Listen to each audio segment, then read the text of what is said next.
You know who it is, the horror flick, Digger Ditch, Super 6, Big Mitch. And I'm kicking in those with those three O's.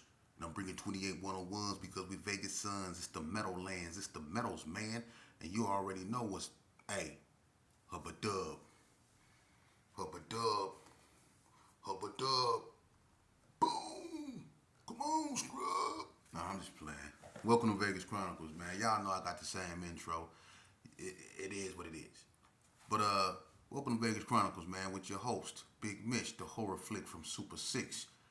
Today, just like any other day, we go kick actual factuals. I know my last video I had to address a certain thing. And sorry about that for being, distracted. I normally don't get distracted, by the peanut gallery, but you know how that go. Today I'm gonna answer a few questions the best way I can. People be putting interesting things. It's hard for me to get back at everybody and answer all the questions, but I try to do my best. And number one, as far as the Hispanics go and Southsiders, and I don't know, the Sanchucos and 28th Streets. I don't know, which one is Nevada Trece, and I don't know who run with Sereno. All I know is some Hispanic hoods push, Nevada Trece, and some push Sereno. That's all I know about that. I don't get into their politics like that, you know. But again, as far as the relationship between blacks and Hispanics go, as far as Vegas is concerned, um, there were never no major beefs out here like that, and from my era, things can be different now. I'm no longer in the streets, but from my era, there's never been hostilities, between Hispanics and blacks. So if somebody try to tell you that, that's a bold-faced lie. We grew up with the Hispanics, from Elko, Spring Mountain, Caliente, even in Tennessee, and it's never been no hostility. Nowadays, I can understand the influctuation of Hispanics coming from, California and bringing their politics out here, and it's really taken over, the Hispanic politics out here in Vegas, and whatever they got going on with them, that's on them. I'm not gonna get into their business. I don't do that, but for the most part out here, there's no major beefs between blacks and Hispanics. It never was, you know. But that's that. Another thing, somebody said that, and this was you were trying to be disrespectful. And again, one thing about my platform, I, I don't state bang. I don't do that. I don't get on here and I'm not going to go back and forth. And this is going to be a positive platform where people learn from what we used to do in the streets. This is not going to be a platform where we go back and forth and put each other's states down. I don't do that. You know, I don't do that, man, because we shouldn't be feeling proud about stupidity, and self-destruction. Why would we want to brag about being, the one that tore up our community the most? Why would you want to be in first place and be labeled the worst at tearing up your own stuff? That don't make sense. So to say, one of the guys said he was from some place in California and that Vegas is weak and Vegas is they playground and stuff like that. And I think he was trying to provoke me. You know what I'm saying? I laughed at him because it's funny. You know, you everybody's entitled to their opinion, but one thing about Las Vegas is that Vegas is far from weak, and it's been demonstrated many times. And unfortunately, many people from many other states have found out the hard way.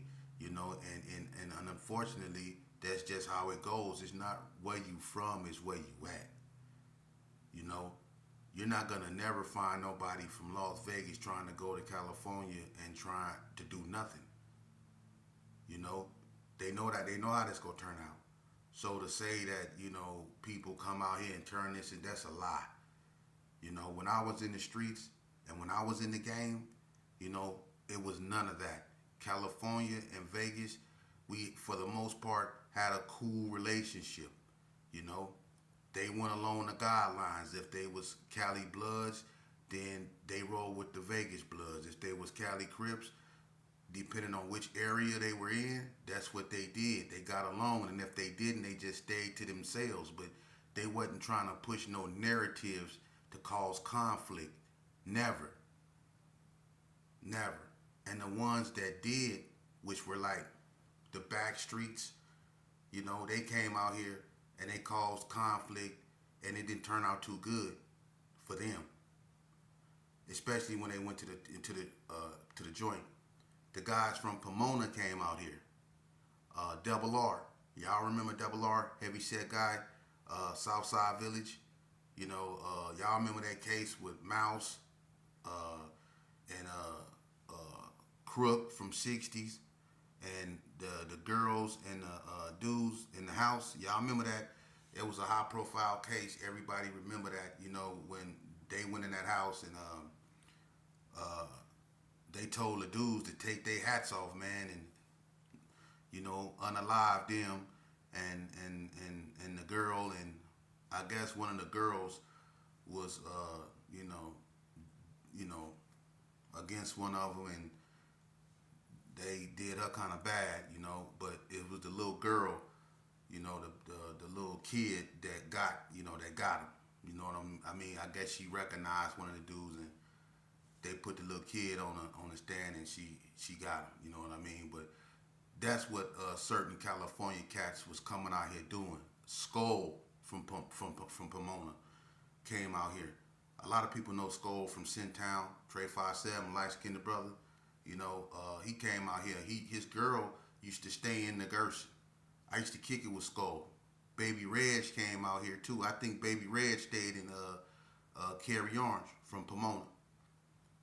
Casper, OG Casper from Ghost Town came out here. That was my partner. You know, OG Casper. That was my partner, man. You know, and then with some real dudes. You know,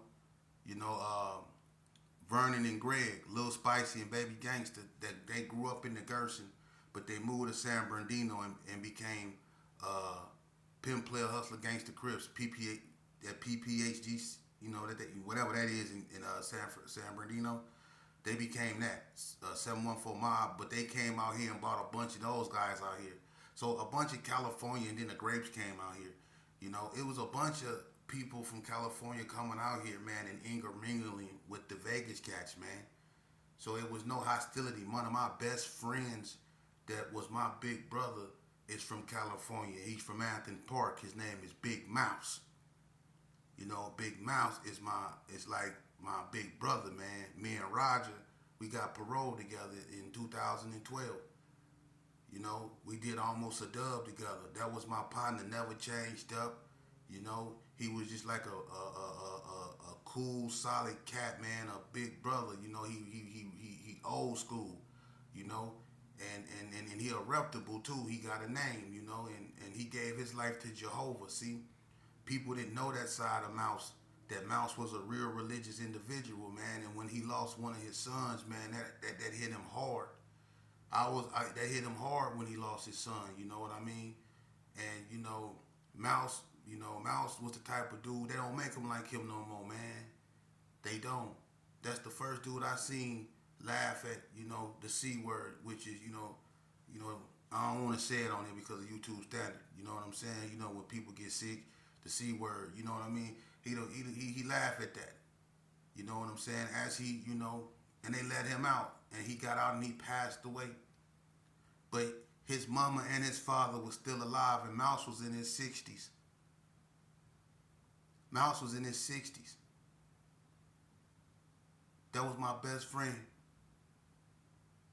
I always kept it. He could never. What's up, huh? Big Mouse, huh? That was the homie, man. That was my brother, man, and he was from California. So, you know, that perception of Cali versus Vegas, stuff like that, man, that be individual and it be sporadic, man. For the most part, they rock together, man. They got the most in common, you know. Some people from California look at Vegas as just another part of Cali, you know. So it is what it is. I got a sister from San Fernando Valley, you know. And even though we don't speak like we should, I love my sister. You know, I got a sister come that's from two P's and a B. I love my sister, Lil Mary. I love her. You know, and we need to get together. And if she see this video, Mary, I love you. I need to talk to you. You know, I'm always be your big bro, and I'm gonna be here for you. If you wanna speak to me, you know, I'm always here. You know, so you know that's my little sister, man. But as far as California and Vegas go, man, ain't no beef like that. But another question: who was during my era? Which neighborhood was the most? I'm gonna say, I guess you could say it was a thorn in our side, in the Gerson side, when I was banging. I'm gonna be honest with you, because when during my era, we were cool with the Donna Street Crips. The Gerson and the Donna Street Crips was cool, right? So I would say the thorn in the Gerson side, Crip wise, the most, because the Gersons in the '60s was not into it like that. The Donnas in the '60s was. The Gersons, you know, they were more into it with Bloods back then, like Pyrus in the West Coast. They were more into it with them, you know. But as far as Crips, I'll say the biggest thorn in the Gerson side, because like I said, you know, the '60s, you know, they were into it with Donna, and then 40 Block, you know. So the Gerson in the '60s didn't have, you know, just outright hatred toward one another at that moment. So the thorn in the side would have to be, and I'm going to be honest with you, them NTGs, them Northtown gangsters. Those dudes, man, look, I remember one incident, Vegas Chronicles. Melissa, cornbread girl, right? She moved from the little Carry Arms. She moved back to Madison Terrace, Paru Turf. And sometimes Bread used to walk, you know, from the, you know, Big Carry Arms, and he used to meet her, you know, over there by Doolittle. She'll walk from Madison Terrace, he'll walk, and they'll meet by Doolittle. And one night, you know, we went a little bit before she got there, and we was laying out there. You know, Doolittle used to be made different than it is now. It used to be gated, you know, but in a different way. Everybody that knew Doolittle back then know what I'm talking about. Remember how you used to drive by Doolittle, and it had that man on the side of it, and it was drew like when you drive by, it looked like the dude was running along your car.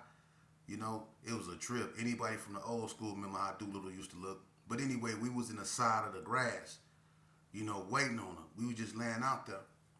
And look, while we was laying out there, now Bread, you know, he got a distinctive look. He used to keep his hair in a ponytail.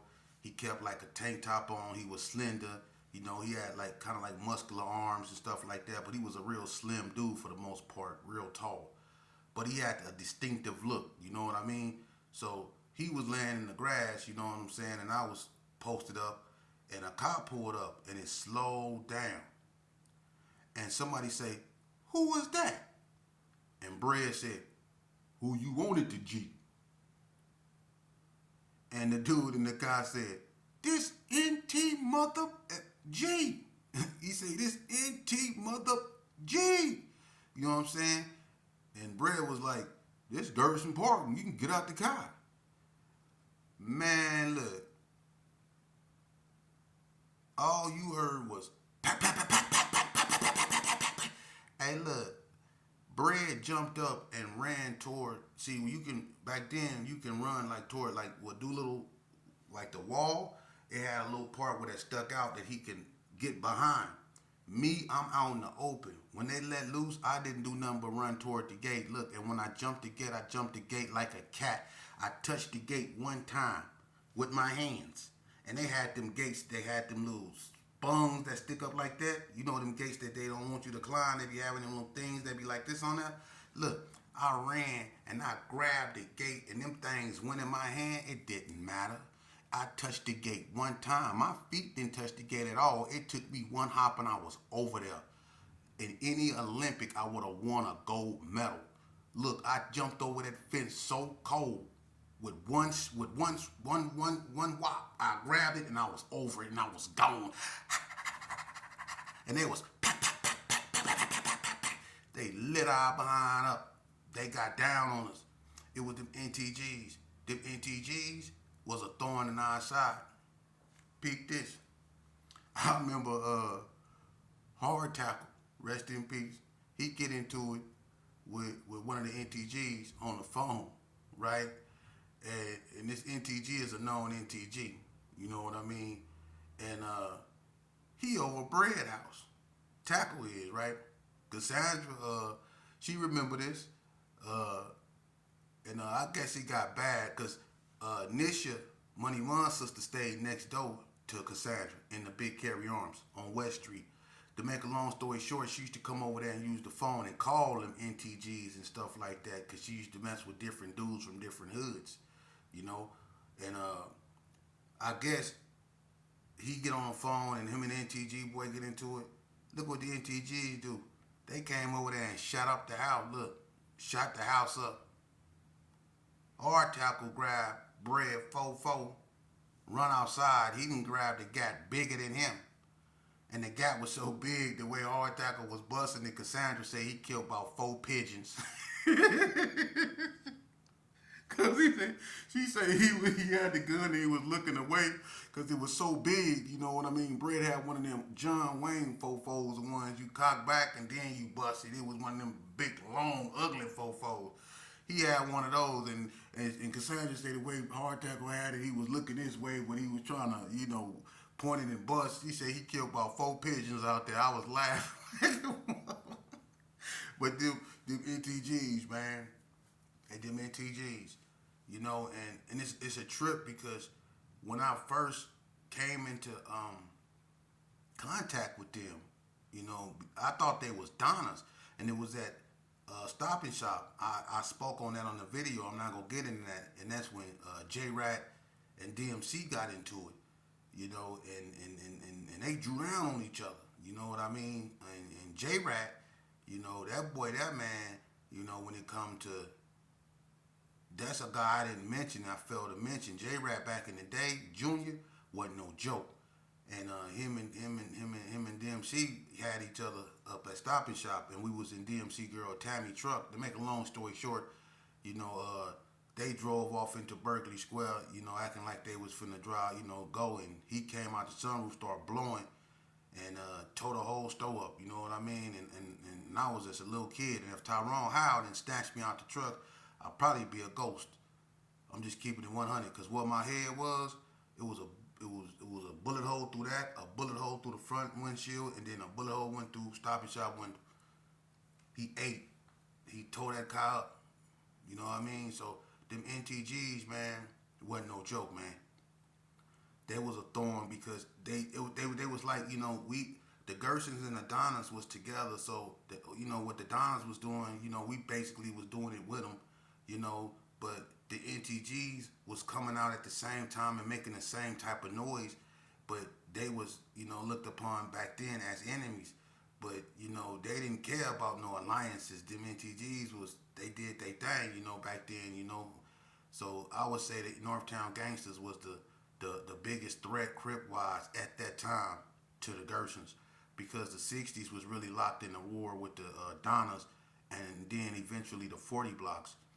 And it's been many times where, you know, the 60s and the Gersons have been in carry arms in spite of Donna in the 60s and being into it, and there was no issues. It's been many times where, you know, like Tasha, everybody know Tasha from 60. She had a daddy named Wolf.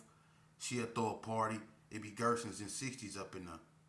Sometimes something happen, sometimes something won't happen. But for the most part, it don't be nothing like that. Me and Boy Pop, that's my best. That was my partner right there. Me and Boy Pop used to be out in carry arms early in the morning drinking Thunderbird. You know, Boy Pop was my partner, and I'm just keeping it real. People want to act like they didn't have, you know, relationships because things that have got so bad. You know, people don't want to acknowledge them now, but a lot of 6-0s and a lot of Gersons, you know, got along.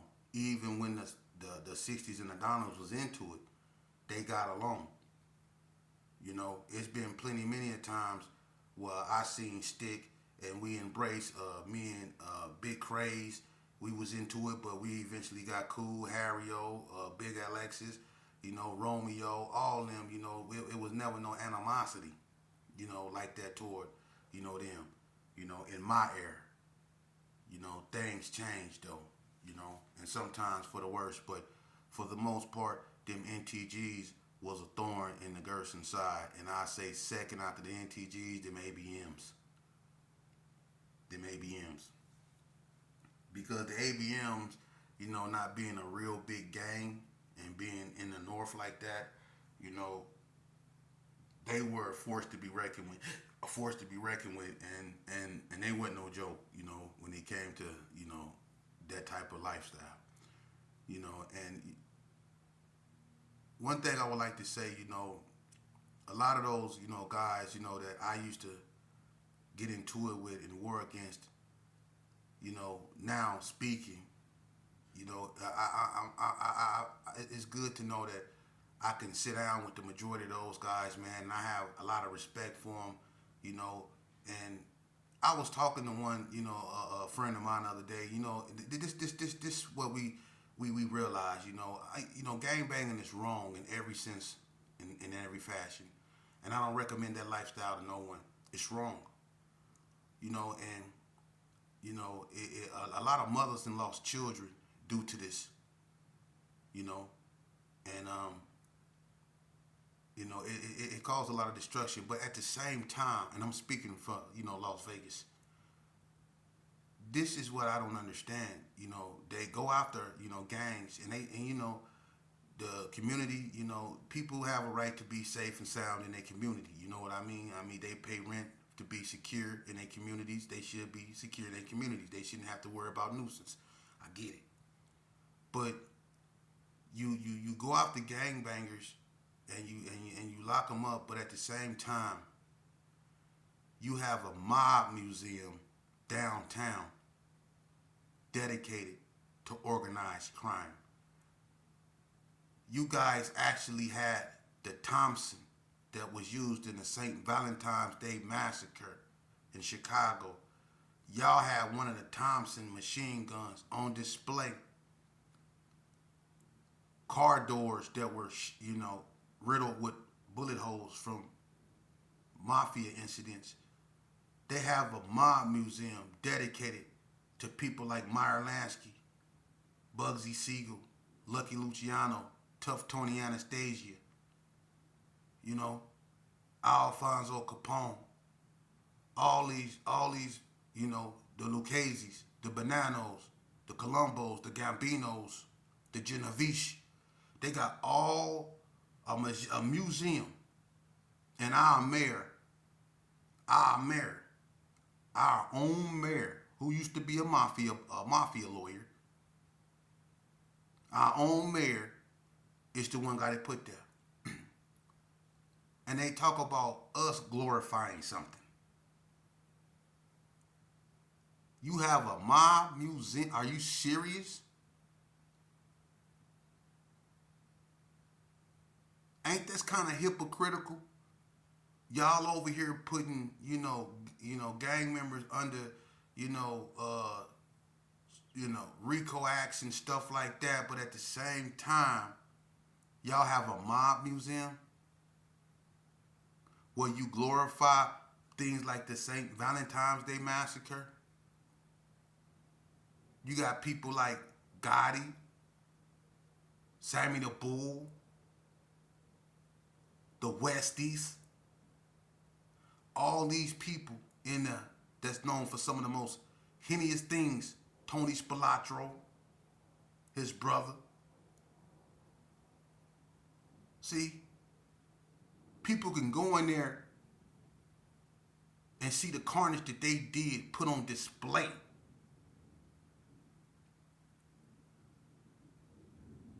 But y'all go after the gangbangers. Tear down the communities of the apartments that they can barely afford. Displace them. Say y'all trying to disrupt stuff.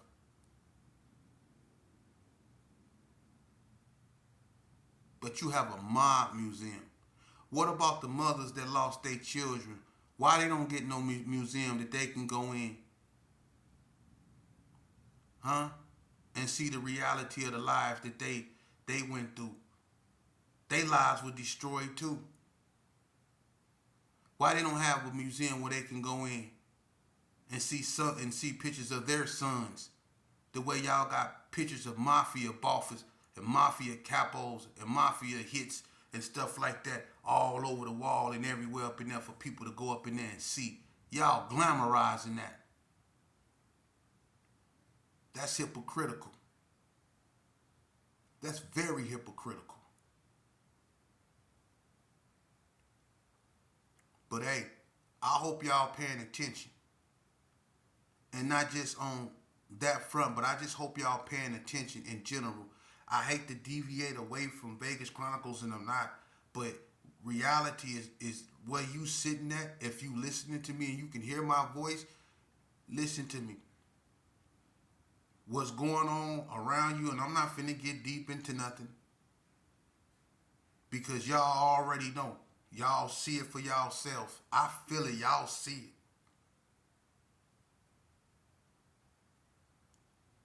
It's time to get right with yourself. It's time to get right with God. Focus on your family, man. For real, all that nonsense that we've been engaging in and indulging in, the stuff we take for granted, the simple stuff we take for granted. We got to stop taking it for granted now, for real. We got to. Like basic food, water, and stuff, we got to stop taking it for granted. There's things that's going on we know